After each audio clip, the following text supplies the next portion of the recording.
Les cérémonies d'ouverture de la 26e conférence ordinaire des chefs d'État et de gouvernement de l'Union africaine ont été ouvertes par des discours prononcés par la présidente de la Commission de l'Union africaine, Nkosazana Dlamini Zuma, le discours du secrétaire général des Nations Unies, Ban Ki-moon, le président palestinien Mahmoud Abbas et Robert Mugabe, président sortant de l'Union africaine.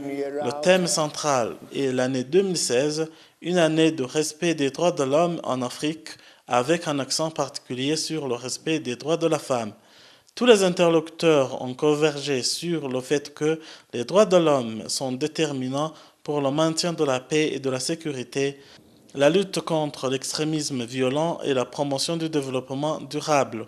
Ils ont également déploré le fait que la plupart des Africains croupissent toujours dans la misère, alors que le continent regorge des matières premières, des sources d'énergie suffisantes. Bref, l'Afrique est riche en ressources humaines et naturelles.